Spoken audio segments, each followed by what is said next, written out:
एक अमीर फैमिली के वारिस के तौर पर दोबारा जन्म लेकर आपने 10 साल की उम्र में फैमिली बिजनेस संभालना शुरू कर दिया था। 18 तक आपने फैमिली कंपनी को बिलियंस तक पहुंचा दिया। 20 की उम्र में आपकी नेटवर्थ 100 बिलियन के पार निकल गई। आप तानघाई के सबसे अमीर आदमी बन गए। लेकिन फिर आपकी वेडिंग के दिन वो मंगेतर जिसे आपने खुद पाला था, किसी सुंदर लड़के के साथ भागने के लिए खिड़की से कूद गई। जब आपको पता चला तो आपको असल में राहत महसूस हुई, क्योंकि ये पूरी वेडिंग शुरू से ही आपका प्लान थी। सी फैमिली और मू फैमिली ने 20 साल पहले ये मैरिज अरेंज की थी। आप और मुयाए साथ में बड़े हुए थे। आप बचपन के दोस्त थे। सालों के दौरान आपने सी फैमिली को तानघाई की टॉप 5 में पहुंचा दिया, और मू फैमिली ने आपकी वजह से काफ़ी पैसा बनाया। अगर चीज़ें नॉर्मली चलती तो आप मुयाए से शादी कर लेते। दोनों फैमिली टीम अप करती और भी अमीर हो जाती। लेकिन 3 साल पहले जब से जियू निंग नाम का ये लड़का आया, सब कुछ बदल गया। मुयाए आपसे दूर होने लगी। वो सारा दिन अपने भाई जियू निंग के साथ ट्रैवल करती और ऐश करती थी। तब से आपने मुयाए से उम्मीद छोड़ दी थी, और मू फैमिली इकलौती वजह जिसकी वजह से आप आज तक टिके रहे और मुयाए से शादी के लिए राजी हुए, वो इसे ऑफिशियल करना था। और मू फैमिली को जो कुछ भी आपने दिया था वो सब वापस लेना था। लेकिन जो आप नहीं जानते थे वो ये कि आपकी नादान गोद ली हुई बहन घर पर इसी पल का इंतजार कर रही थी। वेडिंग वेन्यू छोड़ने के बाद आप कार में बैठ गए। आपके असिस्टेंट ने तुरंत आपको एक टैबलेट थमाया। बॉस, ये मिस मू के वेडिंग से भागने का फुटेज है। आपने सिर हिलाया और वीडियो ओपन किया। आपका असिस्टेंट फुसफुसाया, न्यूज़ को लॉकडाउन कर दिया गया है। मैंने उसे ट्रैक करने के लिए भी किसी को भेजा है।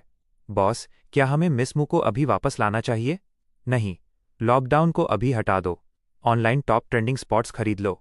ये न्यूज़ फैला दो कि मुयाए वेडिंग से भाग गई है। फिर ये खबर बाहर कर दो कि मू फैमिली के साथ सारी डील्स खत्म। उनके लिए सारा सपोर्ट बंद कर दो। आपका असिस्टेंट हैरान रह गया। बॉस, शायद एक बार फिर सोच लीजिए। इससे आपकी साख को चोट पहुंच सकती है। आपने उसे अनसुना कर दिया। साख से फर्क नहीं पड़ता। बस मेरे पैसे के साथ छेड़छाड़ मत करो। याद रखना, कल चीज़ें तैयार कर लेना।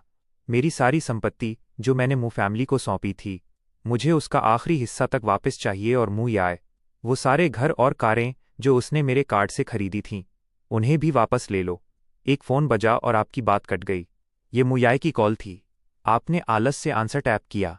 सॉरी आशिन। आप लाइन पर मुयाए को माफ़ी मांगते हुए सुनते हैं। आज के लिए मैं सच में माफ़ी चाहती हूँ। ये बस जियू निंग की वजह से है। उसकी हालत सच में ख़राब है। उसकी माँ की अभी हॉस्पिटल में सर्जरी चल रही है। तानघाई में उसका कोई नहीं है। मैं ही उसकी इकलौती दोस्त हूँ। मैं उसे कंपनी देने आई थी। मैं आपसे प्रॉमिस करती हूँ कि जैसे ही उसकी माँ ठीक हो जाएगी, मैं वापस आकर आपसे शादी कर लूँगी। आप हंसे और पूछा, मुयाए, मुझे समझ नहीं आ रहा। जियू निंग की माँ की सर्जरी का तुमसे क्या लेना देना है? क्या वो तुम्हारी खोई हुई माँ है या ऐसा ही कुछ? मुझे यकीन है कि चुनवैंग तुम्हारी असली माँ है, और वो भी वेडिंग में ही है। मुयाए रुक गई। सांग, तुम कितने अजीब आदमी हो। क्या तुम एक बार भी नॉर्मल बात नहीं कर सकते? जियू निंग की माँ मेरी गॉड मदर भी हैं। उनकी सर्जरी हो रही है और मैं उनके साथ रहना चाहती हूँ। क्या ये गलत है? बिल्कुल नहीं। गलती मेरी ही है। मुझे पता था कि ऐसा ही होगा, फिर भी मुझे पूछना ही था। लगता है मैं ही बेवकूफ़ हूँ। जब तुम्हारी गॉडमदर की सर्जरी हो जाए तो मुझे बता देना, ठीक है? मैं उन्हें थैंक्स कहने के लिए एक बड़ा फ्रूट बास्केट भेजूंगा। मुयाए ने तेवर दिखाए। तुम्हारे कहने का क्या मतलब है? क्या तुम मुझे धमकी दे रहे हो? मैंने कहा ना, सर्जरी के बाद मैं वापस आकर तुमसे शादी करूंगी। मेरा मतलब यही है। क्या तुम अब नखरे करना बंद नहीं कर सकते? मुझे वो लोग पसंद नहीं जो छोटे दिल के होते हैं, और मैं नहीं चाहती कि मेरा होने वाला हस्बैंड उनमें से एक हो। आप एक पल के लिए खो गए। आपको अंदाज़ा नहीं था कि आप कैसे गलत या छोटे दिल के हो रहे थे। सच कहूं तो मैं जियू निंग की माँ का शुक्रगुजार हूं। अगर वो न होती तो मुयाए इतनी आसानी से नहीं भाग पाती, वरना मुझे प्लान भी इस्तेमाल करना पड़ता, और उसका मतलब होता बिलियंस का नुकसान, शायद उससे भी ज़्यादा। मैंने देखा कि एक और कॉल आ रही है। मुझे ये उठाना होगा। हम फिर कभी बात करेंगे। मैंने मुयाए का फ़ोन काट दिया। चाची, आपको कुछ चाहिए? ये मुयाए की माँ थीं। चुनवैंग, मेरी माँ की बेस्ट फ्रेंड। तुम कहाँ भाग गए? मैं मुस्कुराया। मैं और कहाँ जाऊँगा? जाहिर है मैं घर आ गया। चुनवैंग हैरान रह गई। तुम याए के पीछे नहीं गए? मैंने त्योरियां चढ़ाईं। मैं ऐसा क्यों करूँगा? चुनवैंग अचानक बोल पड़ी। वो तुम्हारी दुल्हन है। क्या तुम उसे ढूंढने नहीं जाओगे? मैं सच में स्पीचलेस था। चाची, वो हमारी वेडिंग से भाग गई। इसका मतलब है कि वो मेरी दुल्हन नहीं है। क्या ये साफ नहीं है? चुनवैंग रुकी। उसने कहा, कपल्स के बीच थोड़ा झगड़ा तो चलता है, ये नॉर्मल है। बस जाकर उसे थोड़ा मना लो। याय को खुश करना आसान है। बस कुछ अच्छे शब्द कह दो, उसके लिए कोई छोटी चीज़ ले लो, वो मान जाएगी। ये सुनकर मैं सच में स्पीचलेस हूँ। सीरियसली, मुझे समझ नहीं आता कि इन लोगों के दिमाग में क्या चलता है। मतलब, क्या इन सबको लगता है कि शादी से भागना कोई बड़ी बात नहीं है? मैंने अपना सिर हिलाया और फ़ोन काट दिया। तानघाई सिटी प्राइवेट हॉस्पिटल। मुयाय अभी भी अपनी कस्टम वेडिंग ड्रेस में इमरजेंसी रूम के सामने इंतजार कर रही थी। जियूनिंग पास ही खड़ा था, परेशान दिख रहा था। याय, इस तरह छुपकर बाहर आना। क्या भाई चान गुस्सा नहीं होंगे? मुयाय मुस्कुराई। वो नहीं होंगे। मैं उन्हें इतने सालों से जानती हूँ। वो मुझ पर कभी गुस्सा भी नहीं हुए। और मैंने सब कुछ समझा दिया है। एक बार मेरी गॉडमदर ठीक हो जाएं, मैं वापस जाकर उनसे शादी कर लूंगी। वो इससे कहीं बड़े इंसान हैं। वो मुझे ब्लेम नहीं करेंगे। इस बीच मेरी तरफ मैं बस अपने दरवाजे पर पहुंचा था। स्टाफ की 2 लाइनों ने मेरा स्वागत करने के लिए झुककर सलाम किया। घर पर स्वागत है, यंग मास्टर। मैं मुस्कुराया और हाथ हिलाया। कम ऑन गाइज, इतना फॉर्मल होने की ज़रूरत नहीं है। हम सब यहाँ फैमिली की तरह हैं। हर बार जब मैं घर आता हूँ, आप सब बाहर आ जाते हैं। ये बहुत थका देने वाला होता होगा। मुझे शर्मिंदगी महसूस होती है। स्टाफ के सभी लोग चिल्लाए, हम ठीक हैं। यंग मास्टर ही हैं जो इतनी कड़ी मेहनत कर रहे हैं। मैंने एक अजीब सी हंसी दी। ये ओवर द टॉप वेलकम।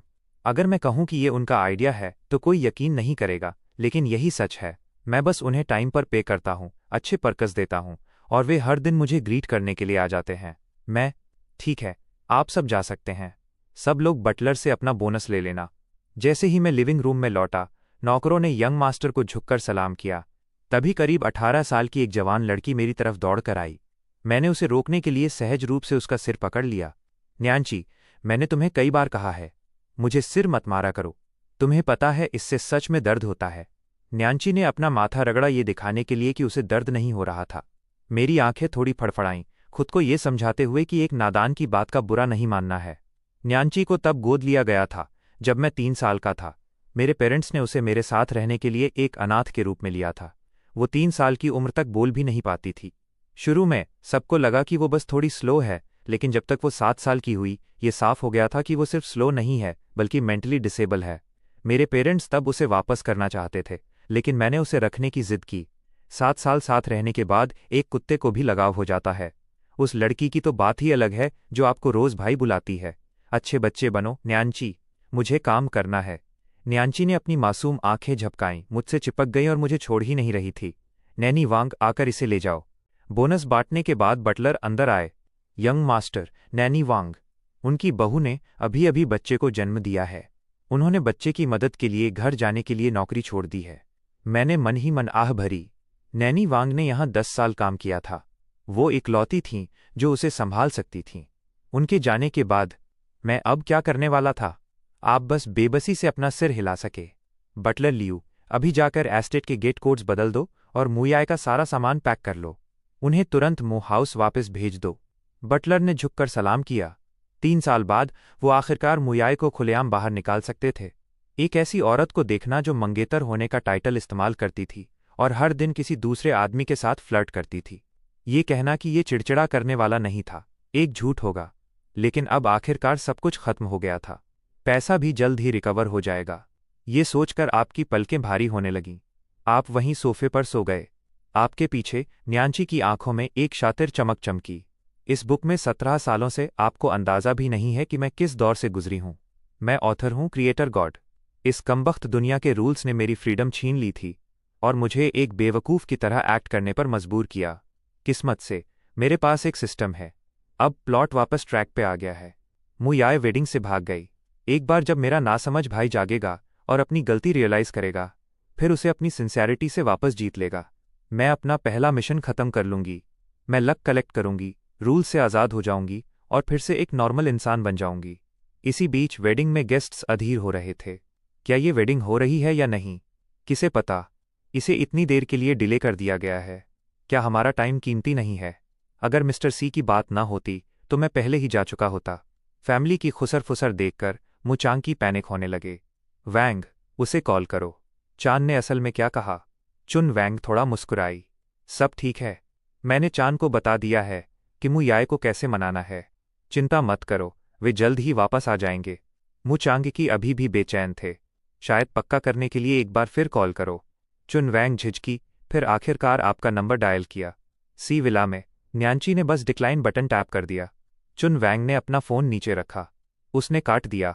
मु चांगकी ने अपने फ़ोन से कॉल करने की कोशिश की, लेकिन एक रिंग के बाद ही कॉल काट दी गई।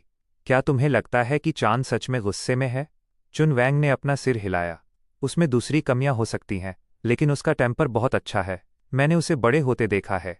किसी भी चीज़ ने उसे कभी अपना आपा खोने पर मजबूर नहीं किया। जन्म से ही वो एक एडल्ट की तरह इमोशनली स्टेबल रहा है।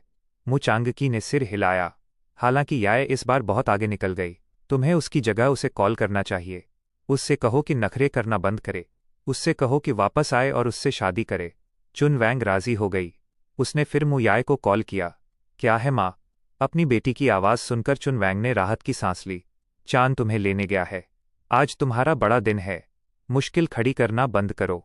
बस उसके साथ वापस आ जाओ। क्या तुम मुझे सुन रही हो?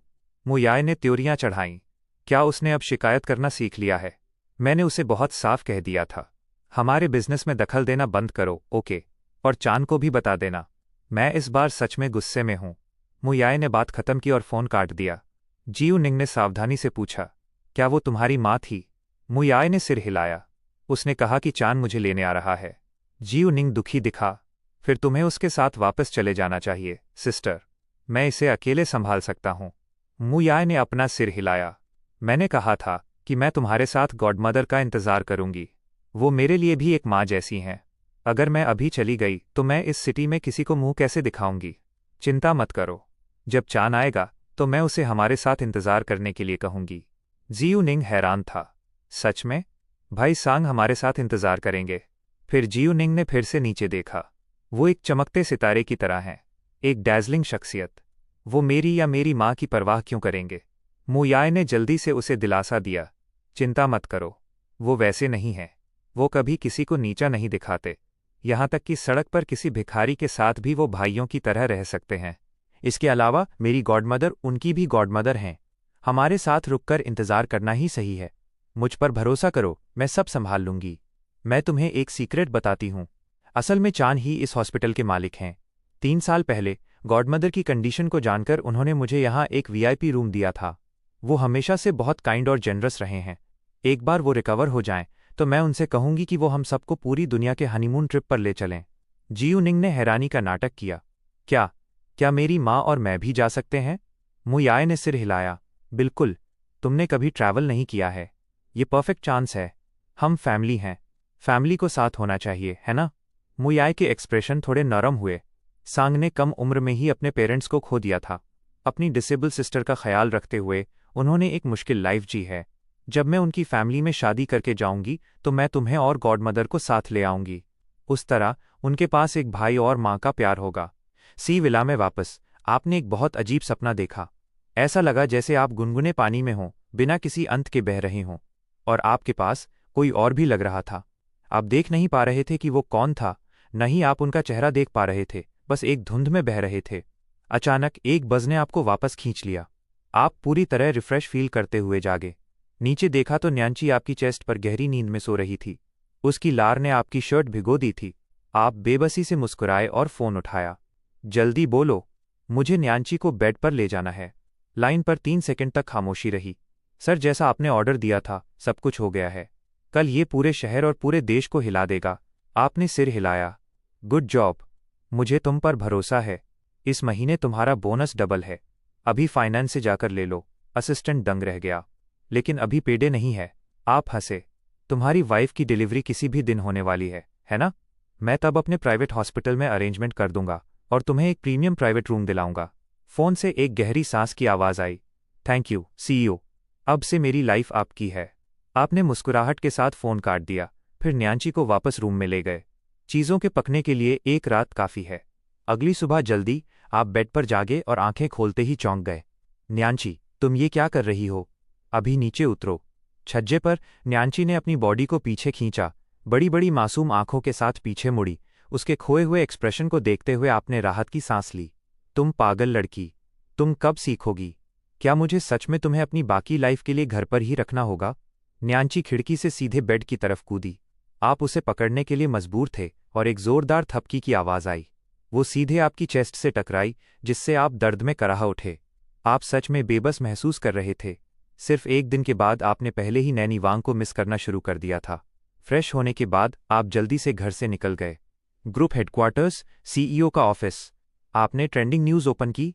टॉप सर्च, तानघाई के सबसे अमीर आदमी की वेडिंग थी। दुल्हन पहले से लेकर 10वें स्पॉट तक भाग गई थी। ये सब उसके छोड़े जाने और धोखा मिलने के बारे में था। आप अपनी मुस्कुराहट मुश्किल से छिपा पा रहे थे। तभी आपकी एक्स मंगेतर के पिता मु चांकी ने कॉल किया। आपने न्यूज़ से एग्जिट किया और आंसर दिया, शेन, ये ट्रेंडिंग न्यूज़ का क्या चक्कर है? क्या तुमने इन्फॉर्मेशन ब्लॉक नहीं की थी? आप मुस्कुराए। मैं इसे ब्लॉक क्यों करूंगा? मु चांगकी दंग रह गया। ये सी फैमिली की रेपुटेशन की बात है। इसे हटाना अभी भी बहुत देर नहीं हुई है। मैं इसे क्यों हटाऊं? मु चांगकी फिर से जम गया।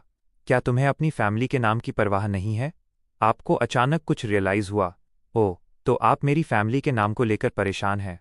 उसकी चिंता मत करिए। रेपुटेशन आती जाती रहती है। मुझे कभी परवाह नहीं रही कि दूसरे क्या कहते हैं, लेकिन आपकी मु फैमिली बेहतर होगा ये सोचे कि मुझे एक प्रॉपर एक्सप्लेनेशन कैसे देनी है।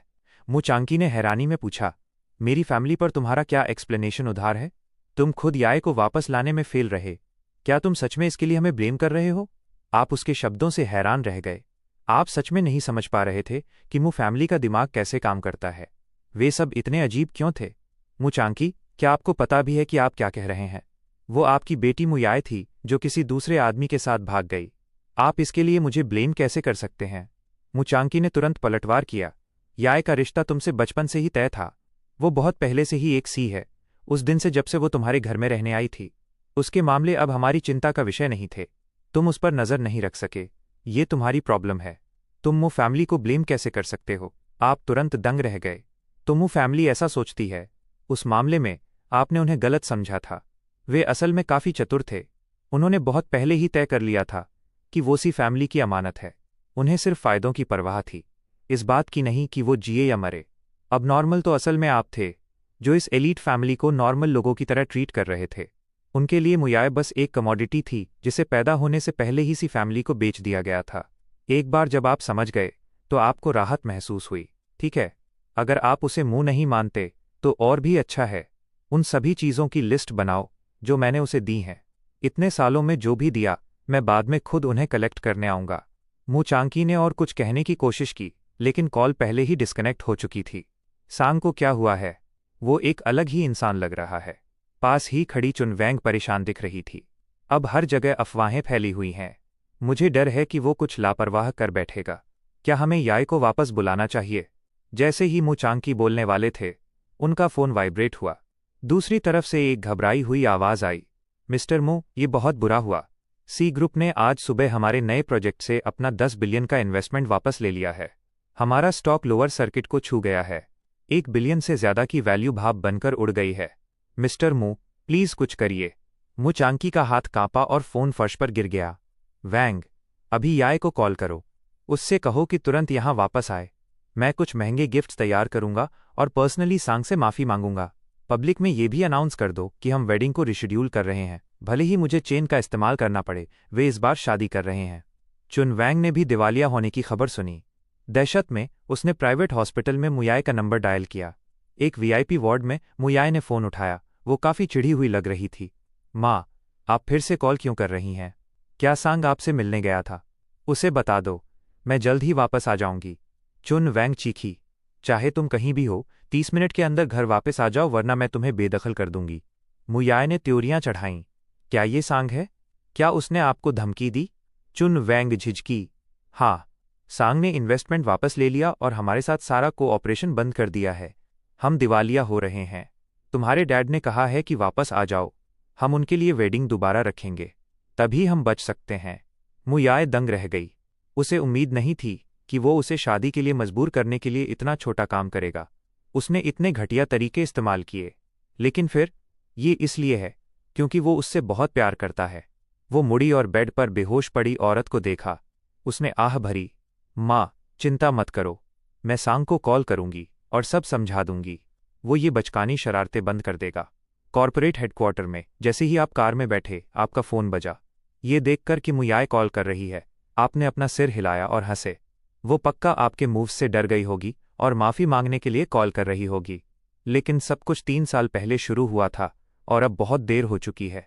अगर वो प्लान ना होता तो सब कुछ वापस पाने का प्लान ना होता तो आपने इतना इंतज़ार नहीं किया होता। भले ही आप बहुत अमीर हैं, लेकिन 10 साल की उम्र में कमान संभालने के बाद से ये बिलियंस ऑफ डॉलर्स की बात है।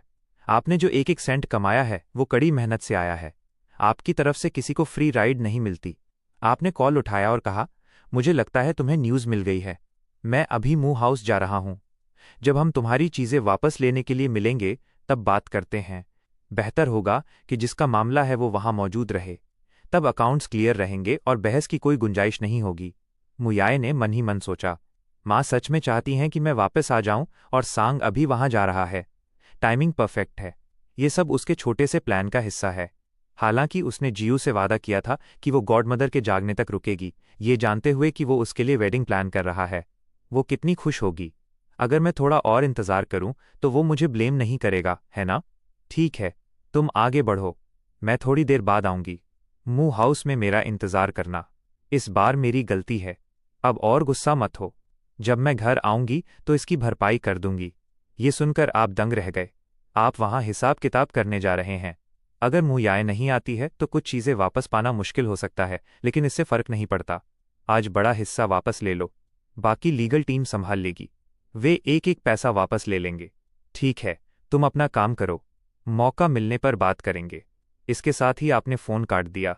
चान हुई, क्या सब तैयार है? असिस्टेंट ने अपना ब्रीफकेस थपथपाया। चिंता मत करो बॉस, मेरे पास सारी फाइल्स हैं। आज आपको अपना सामान वापस मिल जाएगा। मुझे तुम्हारे काम पर हमेशा भरोसा रहा है। मैंने हॉस्पिटल में सब क्लियर कर दिया है। अपनी वाइफ को अब वहाँ शिफ्ट कर दो। वहाँ बेस्ट नर्सेज हैं, उसका अच्छे से ख्याल रखा जाएगा। फिर तुम काम पर फोकस कर सकोगे। चान हुई ने इमोशनल होकर सिर हिलाया। थैंक यू बॉस, मैं तुरंत अरेंजमेंट करता हूँ। 30 मिनट बाद कार मो एस्टेट पर रुकी। आपके साथ लंबे चौड़े बॉडीगार्ड्स की एक लाइन बाहर निकली। सावधानी बरतना हमेशा बेहतर होता है।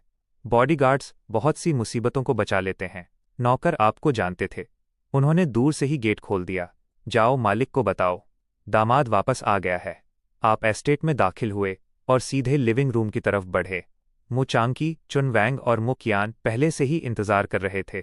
सांग, मैं बस तुम्हें ढूंढने ही वाला था। मैंने तुम्हारी माँ से कहकर याय को घर बुलवाया है, वो जल्द ही यहाँ होगी। आप चौंक गए। मेरी माँ यहाँ है, उन्हें मेरे सामने लाओ। मैं उनसे पूछना चाहता हूँ कि वो 5 साल पहले क्यों चली गई थी। और वो बुढ़ा भी वापस आ गया होगा, है ना? उसे बाहर लाओ, मुझे उससे हिसाब चुकता करना है। मु चांकी अजीब तरह से मुस्कुराया। तुम्हें गलतफहमी हुई है। तुम्हारी माँ नहीं, बल्कि वैंग। सास भी तो माँ ही होती है ना? आपने त्योरियां चढ़ाईं। चुन वैंग, मेरी सास कब से हो गई? मेरे मुंह पर झूठ मत बोलो, मैं तुम्हारा दामाद नहीं हूं। चुन वैंग ने आपका हाथ पकड़ा। मुझे पता है तुम कल की बात को लेकर अभी भी गुस्से में हो, लेकिन ये तो आखिर होना ही है। मुझे अभी माँ कहो या बाद में, मुझे इसमें कोई दिक्कत नहीं है। आप सिहर उठे, आपके रोंगटे खड़े हो गए। आपने अपना हाथ पीछे खींच लिया। इस बारे में हम बाद में बात करेंगे। आपने मेरे इन्वेस्टमेंट वापस लेने और हमारी पार्टनरशिप खत्म होने के बारे में सुन ही लिया होगा। मु कियान तभी बीच में कूद पड़ा। दीदी ने कहा है कि ये शरारतें बंद करो, वरना वो सच में तुम्हें इग्नोर कर देंगी। आपने चान हुई की तरफ देखा। ये कहता है कि ये एक शरारत है, क्या ये सिर्फ एक ज़बानी धमकी थी? चान हुई ने अपना सिर हिलाया। मुझे पूरा यकीन है कि फंड्स हमारे अकाउंट में वापस आ चुके हैं। नोटिस जारी हो चुका है। मु फैमिली के साथ सारा को ऑपरेशन रुक गया है। अगर आपको यकीन नहीं है तो खुद चेक कर लीजिए। आपने तुरंत अपना फ़ोन चेक किया। फिर आपने राहत की सांस ली। बच्चे, इससे दूर रहो, सिर्फ बड़ों की बात हो रही है। वैसे तुम्हारी दीदी ने मेरा कार्ड इस्तेमाल करके तुम्हारे लिए बहुत कुछ खरीदा है। जाओ अपना अलाउंस चेक करो, देखो क्या ये मुझे वापस चुकाने के लिए काफ़ी है। रोना मत, जब तुम कंगाल हो जाओगे। मुकियान ने तुम्हें एक नज़र देखा। कोई गिफ्ट वापस कैसे ले सकता है? तुमने मुकियान का सिर थपथपाया। तुमने मुझे पहले 2 कैंडियाँ दी थीं, मैंने उन्हें खा लिया, लेकिन क्या तुमने बाद में उन्हें वापस नहीं मांगा था? तो मैं अपना सामान वापस क्यों नहीं ले सकता? इसके अलावा तुम्हारी बहन ने मेरी परमिशन के बिना मेरा पैसा इस्तेमाल किया। ये तो सही है कि मैं इसे वापस ले लूं, है ना? मुकियान जम गया। मेरा सामान? ऐसा नहीं हो सकता कि तुम इसे ले लो। वो भाग गया। मु चांकी हंसे। सांग, उसे चिढ़ाना बंद करो। अगर वो याय के सामने रोया तो तुम्हें बहुत माफ़ी मांगनी पड़ेगी। तुम्हारे होंठ फड़फड़ाए। मिस्टर मू, क्या आपको लगता है कि मैं मजाक कर रहा हूँ? मु चांगकी मुस्कुराते रहे। बच्चे कुछ भी कह देते हैं। हम यहाँ बच्चे नहीं हैं। किसी बच्चे की बातों पर बहस करने की ज़रूरत नहीं है। इससे बस हम ही बुरे दिखेंगे। आपने बेबसी से अपना हाथ हिलाया। चानहुई ने फाइलों का एक ढेर बाहर निकाला। मिस्टर मू, ये मिस मू के खर्चों की लिस्ट है। एक एक सेंट रिकॉर्ड किया गया है। प्लीज़ इस पर एक नज़र डालिए और बिल सेटल करिए। मु चांगकी ने लिस्ट ली। उन्होंने आखिर तक पन्ने पलटे। उनका हाथ कांपा और लिस्ट गिर गई। 300 मिलियन? ये इतना ज़्यादा कैसे हो सकता है? याय 5 साल से भी कम समय पहले बाहर गई थी। हम उसे महीने के 100,000 देते हैं। वो उतना भी खर्च नहीं कर पाती। वो 300 मिलियन कैसे खर्च कर सकती है? आप हंसे। उसने सिर्फ मेरा पैसा खर्च किया। जाहिर है आपका पैसा अछूता रहा।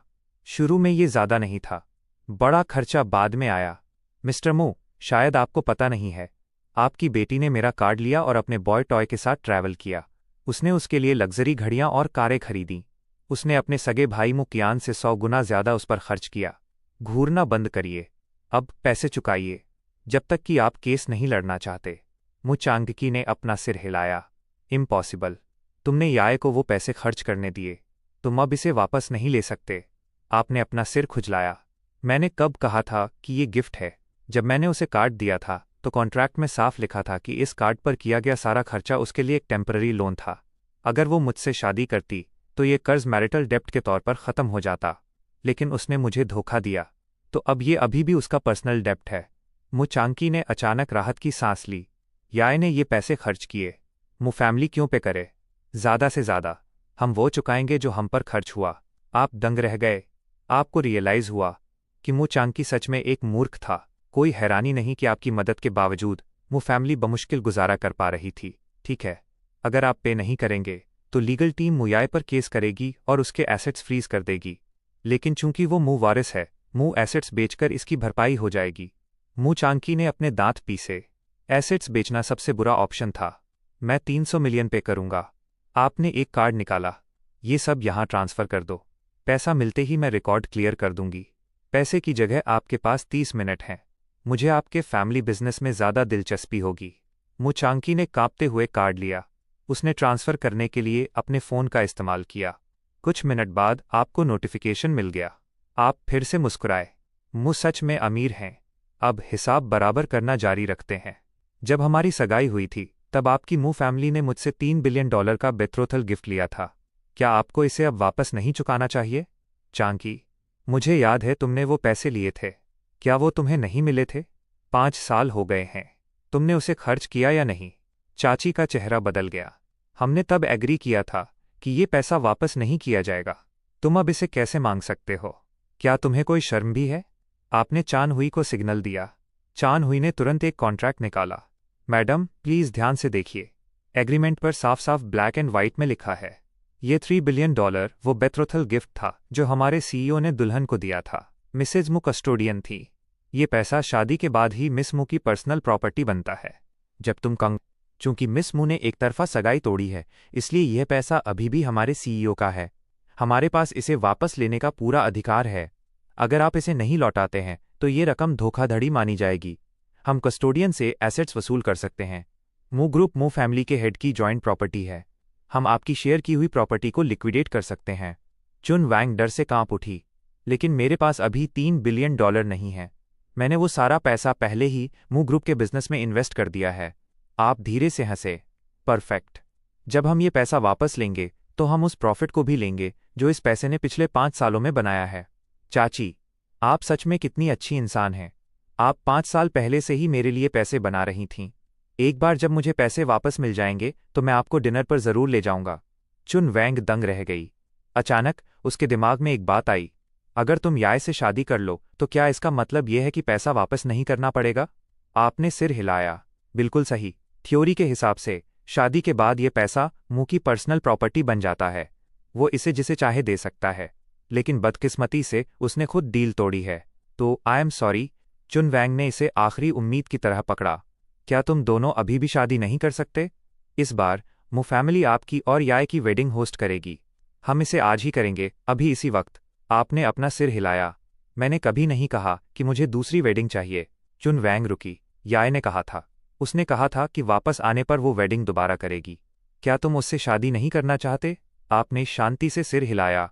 सच कहूं तो 3 साल पहले ही मैं उससे शादी नहीं करना चाहता था। अगर पहले से तय सगाई ना होती तो मैं इतना इंतजार नहीं करता। क्या तुम बचपन के दोस्त नहीं थे? क्या तुम साथ बड़े नहीं हुए? 20 साल की फीलिंग्स। तुम बस ऐसे ही कैसे कह सकते हो कि तुम उससे शादी नहीं करोगे? आप थोड़ा मुस्कुराए। आप अपनी लाडली बेटी से क्यों नहीं पूछती? ऐसा नहीं है कि मैं उससे शादी नहीं करूंगा। बात यह है कि वो मुझसे शादी नहीं करेगी। 3 साल पहले से ही हमारा रिलेशनशिप टूट चुका है। वो जियूनिंग को पसंद करती है। हम साथ बड़े हुए हैं। मैंने उसे परेशान नहीं किया। मैंने उसे जाने देने का फैसला किया। सच कहूं तो मुझे लगता है कि मैं उसके लिए ज़रूरत से ज़्यादा अच्छा रहा हूं। मैं बस अब अपना पैसा वापस चाहता हूं। तो चाची, पे करिए। मैं नहीं चाहता कि चीज़ें बदसूरत हों। आखिर आप मेरी माँ की बेस्ट फ्रेंड हैं। चुन वैंग दंग रह गई, जैसे उस पर बिजली गिर गई हो। वो बेहोश हो गई, अपनी सांसें नहीं संभाल सकी। आपने त्योरियां चढ़ाईं। चान हुई ने तुरंत लीगल डिपार्टमेंट को कॉल किया। चुन वैंग के एसेट्स क्लियर करना शुरू करो। याद रखना, सारा इन्वेस्टमेंट प्रॉफिट भी वापस लेना है। वो कम से कम कुछ 100 मिलियन तो होगा ही। पूरी कंपनी के साल के अंत के बोनस के लिए काफ़ी है। चान हुई ने सिर हिलाया। लीगल ने पहले ही सब तैयार कर लिया है। बस आपके आदेश का इंतज़ार है। मु चांकी को जल्द ही नोटिस मिल गया। मु फैमिली अब दिवालिया होने के काउंटडाउन में एंटर कर रही है। आपने एक लंबी सांस छोड़ी, अपने पीछे खड़े बॉडीगार्ड्स को हाथ से इशारा किया। आप सबके पास आइटम लिस्ट होनी चाहिए। पिछले कुछ सालों में मैंने मु फैमिली को जो भी गिफ्ट्स दिए हैं, प्लीज़ एक एक करके सब वापस लाने में मेरी मदद करें। अगर आप उसे उठा सकते हैं तो ले जाइए। अगर नहीं तो और लोगों को बुलाइए। अगर उससे भी काम न चले तो क्रेन का इस्तेमाल कीजिए। जो भी करना पड़े। मुझे मेरा सारा सामान चाहिए। बॉडीगार्ड्स एक साथ चिल्लाए। निश्चिंत रहिए बॉस, हम काम पूरा कर देंगे। अचानक हट्टे कट्टे लोगों का एक ग्रुप मु एस्टेट में घुस गया। सामान बाहर निकालना शुरू कर दिया। हर तरह के महंगे फर्नीचर, एंटिक्स, फूलदान, पेंटिंग्स, सब कुछ ट्रक में लोड होने लगा। हर कोई बहुत मेहनत कर रहा था। आप हैरानी से देख रहे थे। आपको उम्मीद नहीं थी। आपने असल में मु फैमिली को इतना सारा सामान दिया था, लेकिन याय के बदलने से पहले। तब आपने वास्तव में उन्हें अपनी होने वाली वाइफ की तरह माना था। 2 जिंदगियां जीने के बाद आपको हमेशा लगता था कि जो भावनाएं आपने खुद पाली हैं वे गहरी और ज़्यादा भरोसेमंद होती हैं। और याय शुरू से ही क्यूट थी, बड़ी होकर एक असली ब्यूटी बनी। आपने अपनी छोटी दुल्हन को लाड़ प्यार देने में कोई कसर नहीं छोड़ी। 3 साल पहले तक, जब याय को जियूनिंग से प्यार हो गया, तब आपको चीज़ों का एहसास हुआ और आपने खुलकर शावर जेल खरीदा। आपने अपनी भावनाओं को एक भाई या पिता के बंधन की तरह ज़्यादा देखा। ये फैमिली लव में बदल गया। आपको चोट पहुंची और आप परेशान हुए, लेकिन 2 जिंदगियां जीने के बाद आप इससे जल्दी उबर गए। फूल तो चुन लिया गया था, लेकिन गमले को वापस लेना ज़रूरी है। साथ ही रिच सॉयल और आपका सारा सामान। मु चांकी ने खाली हवेली को देखा। वो लगभग अपना आपा खो रहे थे। आशिन, हमारी फैमिलीज बरसों पुरानी दोस्त हैं। इतने बेरहम क्यों हो रहे हो? आपने चान हुई को इशारा किया। चान हुई समझ गया और उसने तुरंत जमीन के कागजात निकाले। मु सीईओ, क्या आपको ये डीड याद है? ये तब की है जब हमारे सीईओ और मिसमू की सगाई हुई थी, जब वे बच्चे थे। जब शादी तय हुई थी तो सीईओ के पिता ने मु फैमिली को जमीन का ये प्लॉट दिया था। अब जब सगाई टूट गई है तो हम इस जमीन का अधिकार वापस लेंगे। 3 दिनों में जमीन की नीलामी की जाएगी। मु सीईओ, कृपया अपना सामान जल्दी समेट लें। 3 दिनों के भीतर इस एस्टेट से बाहर निकल जाएं। मु चांगकी ने ये सुना। उनके पैर कमज़ोर हो गए और वे जमीन पर गिर पड़े। तुम मेरी मु फैमिली को मिटाने की कोशिश में बहुत बेरहम हो। आप मुस्कुराए। मु फैमिली हेड, क्या ये कुछ ज़्यादा नहीं हो गया? मैं बस अपना सामान वापस ले रहा हूँ। ये आपको मिटाना कैसे हुआ? मु चांकी इमोशनल हो गए। उनकी आंखें घूम गईं और वे बेहोश हो गए। चान हुई चेक करने गया। बॉस, वे बस परेशान होकर बेहोश हुए हैं। सांस और पल्स ठीक है। वे थोड़ी देर में जाग जाएंगे। आपने अपना हाथ हिलाया। उन्हें इग्नोर करो। सामान ले जाना जारी रखो। 1 घंटे बाद आपने देखा कि ज्यादातर सामान पैक हो चुका है। अपना हाथ हिलाया। आज सबने कड़ी मेहनत की है। अकाउंटिंग में जाकर ट्रिपल पे ले लेना। बॉडीगार्ड्स के एक ग्रुप ने एक साथ आपको थैंक्स कहा। बॉस, फिर आप सबके साथ मु एस्टेट से निकल गए। जैसे ही कार में बैठे, चान हुई के फ़ोन पर एक मैसेज आया। बॉस, मेरी वाइफ की डिलीवरी होने वाली है। तुम बस वहाँ खड़े क्यों हो? जल्दी करो और हॉस्पिटल जाओ। मैं तुम्हें वहाँ छोड़ देता हूँ। चान हुई ने आभार जताते हुए कहा, थैंक यू बॉस, आपकी मदद बहुत मायने रखती है। मैं सच में डरा हुआ हूँ। मैं इसे कभी नहीं भूलूंगा। ये मेरे लिए कुछ नहीं है। ये सच में कोई बड़ी बात नहीं है। इसके बारे में चिंता मत करो। जब बच्चा 1 महीने का हो जाए तो बस मुझे ड्रिंक पर ले जाना। कार तेज थी। वे जल्द ही सी कंपनी के मालिकाना हक वाले प्राइवेट हॉस्पिटल पहुंच गए। हॉस्पिटल पहुंचते ही चान हुई अंदर की ओर भागा। आपने देखा और अपना सिर हिलाया। आखिरकार आप भी बाहर निकले। आप गेट के पास वाले सुपरमार्केट पर रुके और कुछ बेबी सप्लाईज खरीदी। फिर आप भी हॉस्पिटल के अंदर चले गए, भले ही आप सिर्फ 20 साल के हैं। आपको बचपन से ही एक नादान बच्ची का ख्याल रखना पड़ता था और अपनी वाइफ की देखभाल करनी पड़ती थी। आप डैड और मॉम दोनों हैं, इसलिए आपने पहले ही एक सुपर नैनी होने में महारत हासिल कर ली है। डिलीवरी रूम के गेट पर चान हुई घबराहट में पसीने पसीने हो रहा था। जब उसने आपको सामान का ढेर ले जाते देखा तो वो अपनी भावनाओं पर काबू नहीं रख सका। कहते हैं कि मर्द आसानी से नहीं रोते, लेकिन वास्तव में ये सिर्फ इसलिए है क्योंकि उन्होंने सही बॉस के लिए काम नहीं किया है। जब से आपने उसे अपने असिस्टेंट के रूप में रखा है, उसे एक भी परेशानी नहीं हुई है। ऐसा बॉस होना किसी भी एम्प्लॉय के लिए सच में एक वरदान है। बॉस, आप मेरे बच्चे के डैड क्यों नहीं बन जाते? आप 1 सेकंड के लिए ठिठक गए, फिर झिझकते हुए बोले, क्या तुम पागल हो? तुम चाहते हो कि मैं इतनी बेशर्मी से तुम्हारे बच्चे की जिम्मेदारी ले लूं? मैंने तुम्हें पहले कभी पहचान क्यों नहीं पाया? पता चला कि तुम ऐसे इंसान हो। चान हुई ने जल्दी से सफाई दी। मैं बस बहुत नर्वस था, सही से बोल नहीं पाया। मेरा मतलब था कि मैं चाहता हूं कि मेरा बच्चा आपको गॉडफादर कहे। ये सुनकर आपने चैन की सांस ली। गॉडफादर चलेगा, जरूर, मैं उसका गॉडफादर बन सकता हूं। सांग। अचानक आपने पीछे से एक हैरान कर देने वाली आवाज सुनी। आप मुड़े और देखा कि मुयाए अभी भी अपनी वेडिंग ड्रेस पहने खड़ी है। उसके बगल में उसका छोटा भाई जियो निंग खड़ा था। क्या तुम मुझे और अपनी गॉडमदर को देखने यहां आए हो? मुयाए ने पास आते हुए कहा। आपने अपने हाथ उठाए, बेबी सप्लाईज के बड़े बैग्स को कंफ्यूज चेहरे के साथ देखा। तुम्हें कहाँ से लग रहा है कि मैं तुम्हारी गॉडमदर को देखने आया हूं? मैं यहाँ साफ तौर पर अपने गॉड चाइल्ड के लिए आया हूं, या शायद वो गॉड डॉटर हो। मुझे खुद से जोड़ना बंद करो। मुयाए ने आपके हाथों में सामान नोटिस किया। तो चान हुई की वाइफ का बेबी यहाँ हो रहा है। अगर मैं अभी जाकर कोई गिफ्ट खरीद लूं तो मैं टाइम पर पहुंच जाऊंगी। ओह, खुद को तकलीफ देने की जरूरत नहीं है मिस मो। आपको बस वापस जाना चाहिए और अपनी गॉडमदर का ख्याल रखना चाहिए। मुयाए भी थोड़ा हंसी।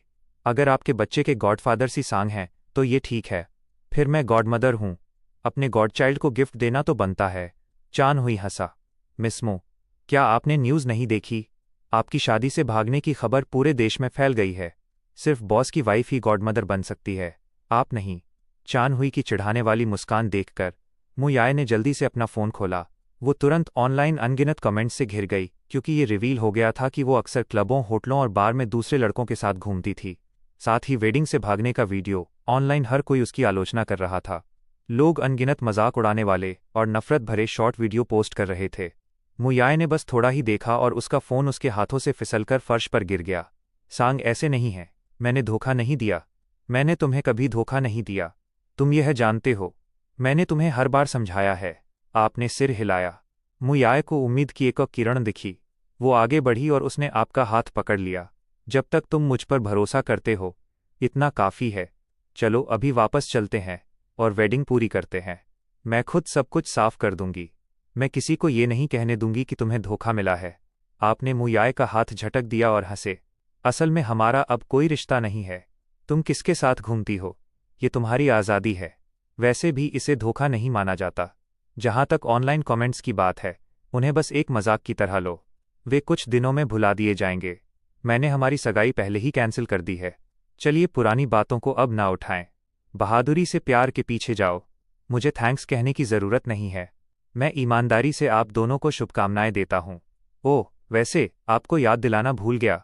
आपको अपनी गॉडमदर का हॉस्पिटल बिल चुकाना होगा, जो 3 साल में करीब 10 मिलियन है। कुछ सर्जरियां और जोड़ लो। ये ज़्यादा से ज़्यादा 15 मिलियन से ऊपर नहीं जाएगा। मेरा हॉस्पिटल ईमानदार है। हम कभी ओवरचार्ज नहीं करते। मुयाए की आंखें फटी की फटी रह गईं। तुमने क्या कहा? तुम मेरे साथ सगाई तोड़ना चाहते हो? आपने त्योरियां चढ़ाईं। तुम्हारा क्या मतलब है कि मैं तोड़ रहा हूं? भागने वाली तुम हो। तुमने खुद सगाई तोड़ी है। सारा ब्लेम मुझ पर मत डालो, ठीक है? मुझे लगता है कि आपको अभी जो करने की ज़रूरत है वो है अपनी गॉडमदर का बिल चुकाना। अगर आप कल तक पेमेंट नहीं कर पाती हैं तो मेरी लीगल टीम को जियो निंग पर केस करना होगा। मुयाए पूरी तरह शॉक में थी। वो अभी भी संभल नहीं पाई थी। लेकिन जियो निंग घबरा गया। भाई सांग, आप मुझ पर केस क्यों कर रहे हैं? क्या ये वीआईपी रूम आपने मेरी माँ के लिए स्पेशली अरेंज नहीं किया था? आपने सिर हिलाया। सही है, मैंने इसे तुम्हारी माँ के लिए अरेंज किया था, लेकिन मैंने कभी नहीं कहा कि ये फ्री था। जियो निंग ने ये सुना और उसे लगा जैसे उसकी दुनिया उजड़ गई है जब उसे यहाँ ट्रांसफ़र किया गया था।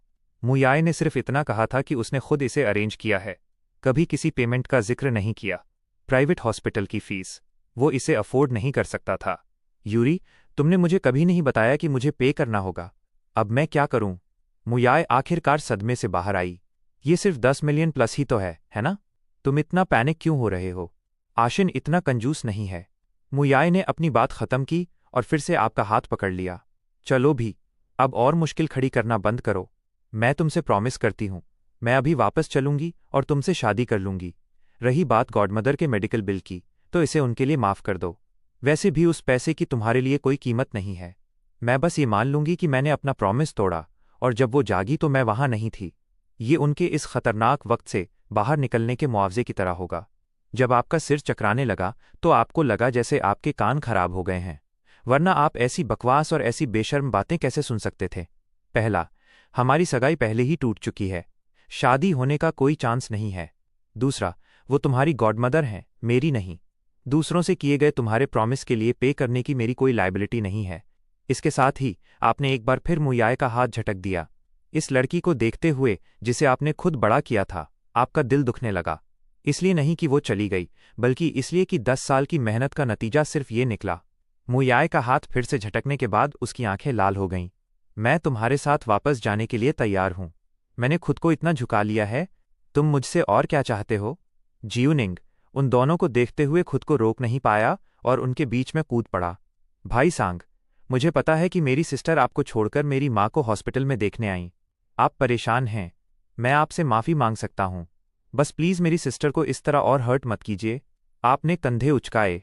मैं गुस्सा नहीं हूँ। मैंने जो कहा वो गुस्से में नहीं कहा था। अगर तुम्हारे पास यहाँ मुझसे चैट करने का टाइम है तो बेहतर होगा कि तुम ये सोचो कि पैसे कैसे चुकाने हैं। मुयाए ने जियोनिंग को एक तरफ खींचा।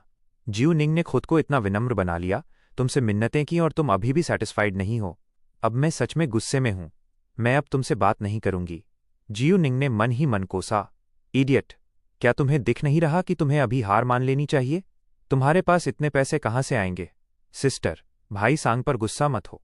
वो बस तुम्हें ज़रूरत से ज़्यादा प्यार करते हैं, इसीलिए चीज़ें इतनी बिगड़ गईं।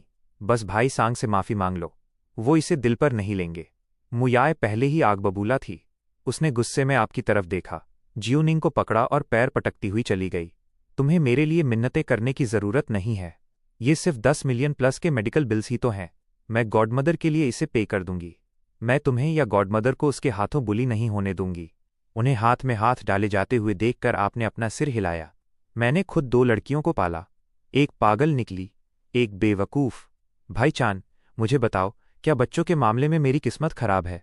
शायद मुझे अब रुक जाना चाहिए। मैं तुम्हारे बच्चों को भी बिगाड़ना नहीं चाहता। चान हुई हंसा। आप सच में फ़नी हैं।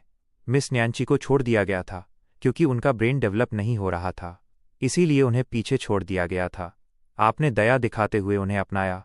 इसका ये मतलब कैसे हुआ कि आपने उन्हें बेवकूफ़ बनाया? और मिस मू, वो बिल्कुल भी पागल नहीं है। वो बस आपके प्यार पर रिलाई करती हैं और खुद से झूठ बोल रही हैं। मुझे बहुत खुशी होगी अगर मेरा बच्चा आपको गॉडफादर कहे। शायद आपकी किस्मत और वेल्थ का कुछ असर उस पर भी हो जाए। क्या पता, शायद मेरा बच्चा भी एक दिन आपकी तरह स्टार बन जाए। आपने अपना सिर खुजलाया और सिर हिलाया। क्या मैं सच में इतना अच्छा हूँ? चान हुई ने सिर हिलाया। आप सबसे आउटस्टैंडिंग इंसान हैं जिनसे मैं कभी मिला हूँ। पूरे देश में देख लीजिए, आपकी उम्र में मुट्ठी भर लोग ही होंगे जिन्होंने वो हासिल किया है जो आपने किया है। आपने अपना हाथ हिलाया। ओ भाई, तुम मुझे चने के झाड़ पर चढ़ा रहे हो। मैं बस लकी रहा हूं और कुछ नहीं। और आप शेखी नहीं बघार रहे थे। अपनी पिछली लाइफ में आप बस एक छोटे से बॉस थे। अपनी पुरानी यादों के साथ दोबारा जन्म लेने के बाद भी आप असल में एक जीनियस बन सकते थे। बस इस दुनिया में पैसा कमाना आसान है। अगर वे असली जीनियस जिन्हें मैं पहले जानता था कभी यहां आ जाते तो वे अब तक चीन के सबसे अमीर व्यक्ति होते, शायद दुनिया के सबसे अमीर भी। इस दुनिया का सिस्टम परफेक्ट है, बस ज़्यादातर लोगों को पता नहीं है कि इसे यूज़ कैसे करना है। सच कहूँ तो यहाँ के लोग इतने स्मार्ट नहीं हैं। प्रेग्नेंट महिला की फैमिली आप कहाँ हैं? लड़की हुई है, नेचुरल डिलीवरी, 6 पाउंड 2 औंस। माँ और बेटी दोनों सेफ हैं। चान हुई एक्साइटेड होकर दौड़ा। उसने उस झुर्रियों वाले बच्चे को देखा। उसके पैर थोड़े ढीले पड़ गए। आप आगे बढ़े और बच्चे को गोद में ले लिया। तुम वहाँ क्यों खड़े हो? अपनी वाइफ को उसके रूम में वापस ले जाओ। चान हुई को समझ आया और वो तुरंत डिलीवरी रूम की ओर भागा। अच्छी खबर सबको खुशी देती है। आप भी एक और बेटी पाकर खुश थे। आपने सीधे हाईएस्ट लेवल का वीआईपी रूम लिया। जब आप एक वीआईपी रूम के पास से गुजर रहे थे तो अचानक अंदर से कुछ शावर जेल बाहर गिरा। आपने सहज रूप से अपनी बाहों में बच्चे को प्रोटेक्ट किया। आप मुड़े और शावर जेल को एक तरफ झटका। मुयाय, क्या तुम पागल हो? क्या तुम्हें दिख नहीं रहा मैंने एक बच्चा पकड़ा हुआ है? अगर तुमने मेरी बेटी को डराया तो मैं उसे छोड़ूंगा नहीं। आपने ये कहा और बच्चे को पकड़े हुए जल्दी से अगले कमरे में चले गए। मुयाय फर्श पर बैठ गई। उसकी आंखें अविश्वास से भरी थीं। उसने असल में मुझे मारा। चीजें ऐसी क्यों बदल गईं? जियोनिंग जल्दी से कमरे से बाहर आया। उसने मुयाय को उठने में मदद की। भाई सांग का शायद वो मतलब नहीं था। उन्हें ब्लेम मत करो। मुयाय ने अपना सिर हिलाया। 3 सालों से तुमने उनके लिए बहुत ज़्यादा अच्छी बातें कही हैं। मैं अब और नहीं सुनना चाहती। चलो पहले बिल्स पे कर देते हैं। हम गॉडमदर की दवाइयाँ बंद नहीं होने दे सकते। जियू निंग ने सिर हिलाया। वो और मुयाय पे करने गए। कुछ ही देर बाद कैशियर ने एक गोल्ड और ब्लैक सेकेंडरी कार्ड निकाला और थमा दिया। मिस, आपका कार्ड पहले ही बंद किया जा चुका है। मुयाय की आंखें फैल गईं। ये कैसे पॉसिबल है? मैंने ये कार्ड 5 सालों से यूज़ किया है। ये कैंसिल क्यों होगा? ये पक्का सांग का काम है। मैं उससे पूछने जा रही हूं कि क्या हुआ। मुयाय ने अपनी वेडिंग ड्रेस पकड़ी और उसी कमरे की तरफ भागी जहां आपने अभी एंटर किया था। इससे पहले कि वो दरवाज़ा धकेलती, आप अंदर से बाहर आ गए। मुयाय, तुम दरवाजे पर क्यों खड़ी हो? अंदर वो महिलाएं हैं जिन्होंने अभी बच्चों को जन्म दिया है। और बच्चे भी हैं। अगर तुम तमाशा करना चाहती हो तो प्लीज़ कोई और जगह ढूंढो। मुयाय ने अपने होंठ चबाए और आपको अगले कमरे में खींच लिया। बेड पर मौजूद महिला को देखकर आप हंसे और कहा, ये पक्का जियोनिंग की माँ होंगी, है ना? तो ये तुम्हारी गॉडमदर हैं? रुको, ये जल्द ही तुम्हारी सास भी बनने वाली हैं। गॉडमदर और सास एक साथ। डबल फैमिली रिश्ते। तुम पक्का खुश रहोगी। मुयाय ने घूर कर कहा, ये सिर्फ मेरी गॉडमदर हैं। वो कभी मेरी सास नहीं बनेंगी। मैं जिससे शादी करना चाहती हूँ वो सिर्फ तुम हो। आप मुयाय के लॉजिक से थोड़े कन्फ्यूज्ड थे। तुम्हारा उससे क्या मतलब है? अचानक आपको बात समझ आई। अब मैं समझा। क्या जियोनिंग की वाइफ डाइवोर्स नहीं देना चाहती? उसकी चिंता मत करो। मैंने लोगों से इसकी जांच करवाई थी। कानूनन उनकी उम्र अभी उतनी नहीं है। उनकी शादी उनके गांव में बस एक रस्म थी। बस 2 साल और इंतजार करो। एक बार जब वो उम्र का हो जाए तो तुम उसके साथ अपनी मैरिज रजिस्टर करवा सकती हो। फिर तुम एक लीगल कपल बन जाओगे। मुयाय ने गहरी त्योरियां चढ़ाईं। तुम कह रहे हो कि जियोनिंग की गांव में पहले से ही एक वाइफ है। आप थोड़े हैरान हुए। तुम लोग 3 साल से साथ हो। उसने तुम्हें कभी नहीं बताया, है ना? इसे चेक करना आसान है। बस उसके होमटाउन के रजिस्ट्री ऑफिस में पता कर लो। उसने तियानघाई यूनिवर्सिटी में एडमिशन लिया। वो अपने पूरे गांव का इकलौता कॉलेज स्टूडेंट था। उसके गांव के बहुत से मैचमेकर्स उसकी ट्यूशन फीस के लिए उसके पीछे आए थे। उन्होंने उसकी वेडिंग बैंक्वेट के कैश गिफ्ट्स का इस्तेमाल किया था। मुयाय 1 सेकंड के लिए जम गई। फिर उसने अपना सिर हिलाया। उसे अभी के लिए भूल जाओ। अभी, मैं बस ये जानना चाहती हूँ, तुमने मेरा कार्ड क्यों बंद किया? तुमने वादा किया था कि मैं इसे जैसे चाहूँ इस्तेमाल कर सकती हूँ। तुम अब क्या करने की कोशिश कर रहे हो? क्या तुम मुझे इस तरह हार मानने के लिए मजबूर कर रहे हो? ठीक है, तो मैं तुम्हें बता दूं। तुम जीत गए। मैं हार मानती हूँ। मैं तुमसे भीख मांगती हूँ। प्लीज़ तमाशा करना बंद करो। मेरा कार्ड रिस्टोर करने और गॉडमदर का बिल भरने के बाद हम सीधे घर चलेंगे और शादी कर लेंगे। आपकी ट्राइजेमिनल नर्व बेकाबू होकर फड़कने लगी। मुयाय, तुम क्या बातें कर रही हो? मैंने तब वादा किया था कि तुम उस फैमिली कार्ड को अपनी पसंद के हिसाब से इस्तेमाल कर सकती हो। लेकिन क्या तुम्हें पता भी है कि फैमिली का मतलब क्या होता है? तुम मेरी मंगेतर हुआ करती थी, इसलिए तुम फ्यूचर फैमिली में गिनी जा सकती थी। लेकिन अब तुम्हारा कोई रिश्ता नहीं है। मेरे द्वारा फैमिली कार्ड का एक्सेस वापस लेने में क्या गलत है? अगर तुम्हें अभी भी कार्ड चाहिए तो तुम अपने प्यारे भाई जियोनिंग से मांग सकती हो। उसका फैमिली कार्ड। वो तुम्हारा होने वाला हस्बैंड है। उसका पैसा खर्च करना तो नेचुरल है, समझी? मुयाय की आंखें फटी की फटी रह गईं। वो पूरी तरह शॉक में दिख रही थी। शेन, तुम ये क्या कह रहे हो? वो मेरे लिए बस एक छोटे भाई जैसा है। वो मेरा होने वाला हस्बैंड कैसे हो सकता है? मैंने तुम्हें कितनी बार समझाया है। मैं सिर्फ तुमसे प्यार करती हूँ और सिर्फ तुमसे ही शादी करूंगी। तुम मुझ पर कभी भरोसा क्यों नहीं कर सकते? आपने बेबसी से अपना माथा रगड़ा। तो तुम कह रही हो कि तुम और जियोनिंग बस ऐसे ही घूम रहे थे और सिर्फ मैं ही तुम्हारा सच्चा प्यार हूं। मु याय ने सिर हिलाया, फिर अपना सिर हिलाया। तुम मेरा सच्चा प्यार हो। जियोनिंग के साथ कभी कुछ नहीं हुआ। आप मुस्कुराए। फिर चलो हिसाब करते हैं। इन 3 सालों में तुमने और जियोनिंग ने देश भर में 70 से ज़्यादा टूरिस्ट स्पॉट्स देखे, 340 से ज़्यादा होटलों में चेक इन किया, साथ में 800 से ज़्यादा बार खाना खाया। तुमने उसे घर, कारें और लग्जरी घड़ियां दिलाईं, हर तरह के फैंसी कपड़े भी। तुम दोनों अब व्यावहारिक रूप से अलग नहीं हो सकते, और तुम मुझसे कहती हो कि कभी कुछ नहीं हुआ। या फिर ऐसा है कि वो इसके काबिल नहीं है? मुयाय ने डर के मारे अपना सिर हिलाया। ये वैसा नहीं है जैसा तुम सोच रहे हो। मैं समझा सकती हूँ। क्या तुम प्लीज़ मुझे समझाने दोगे? आपने सिर हिलाया, साइड वाली चेयर खींची और बैठ गए। ठीक है, शुरू करो और परफॉर्म करो। अब मैं एक्साइटेड हूँ। तुम इसे कैसे समझाने वाली हो? मुयाय ने एक गहरी सांस ली। उसके साथ उन सभी ट्रिप्स पर जाने की वजह असल में तुम थे। जियू ने कहा था कि उन जगहों पर आध्यात्मिक ऊर्जा, स्पिरिचुअल एनर्जी है। मैं जहां भी गई, मैं तुम्हारे लिए प्रार्थना कर रही थी। आपकी आंखें बड़ी हो गईं, लगभग बाहर निकलने को थीं। तो वो सैकड़ों होटलों में रुकना। क्या तुम मेरे लिए बच्चे की प्रार्थना भी कर रही थी? वाह, मैं सच में लकी हूं, है ना? मुयाय ने तुरंत मना कर दिया। ये वैसा नहीं है जैसा तुम सोच रहे हो। हम हमेशा डबल रूम बुक करते थे। हमारे बीच कभी कुछ नहीं हुआ। आप अचानक सीधे बैठ गए। तो क्या हुआ? जियोनिंग परफॉर्म नहीं कर सकता? मुयाय गुस्से में चिल्लाई। हमारे बीच चीज़ों को घुमाना बंद करो, ओके? हम बस प्योर भाई बहन हैं। बस इतना ही। आप लापरवाही से हंसे। हाँ, जरूर। मुझे विश्वास है कि तुम लोग मासूम हो। जारी रखो, आगे बढ़ो। मुयाय की आंखें थोड़ी लाल हो गईं। तुम्हें अभी भी मुझ पर भरोसा नहीं है? तुम्हें मुझ पर भरोसा दिलाने के लिए मुझे क्या करना होगा? क्या फर्क पड़ता है कि मैं तुम पर भरोसा करता हूं या नहीं? बस अपनी कहानी सुनाओ। अगर ये रोमांचक हुई तो मैं तुम्हारे लिए तालियां बजाऊंगा। ठीक है, मैं जारी रखती हूं। जियोनिंग और मैं क्लासमेट्स थे। हम भाई बहन की तरह हैं। जियोनिंग की फैमिली गरीब है। उसे अभी भी अपनी माँ के मेडिकल बिलों के लिए पैसों की ज़रूरत है। मुझे बस बुरा लगा और मैंने उसे हर दिन खाना खिलाया। क्या इसमें कुछ गलत है? आपने सिर हिलाया। तुम बहुत केयरिंग हो। जाहिर है, ये ठीक है। तो तुमने उसके खाने के लिए अपने खुद के पैसे क्यों इस्तेमाल नहीं किए? तुम हर दिन मेरा कार्ड स्वाइप करती रही, मेरा पैसा खर्च करके ये दिखाती रही कि तुम कितनी केयरिंग हो।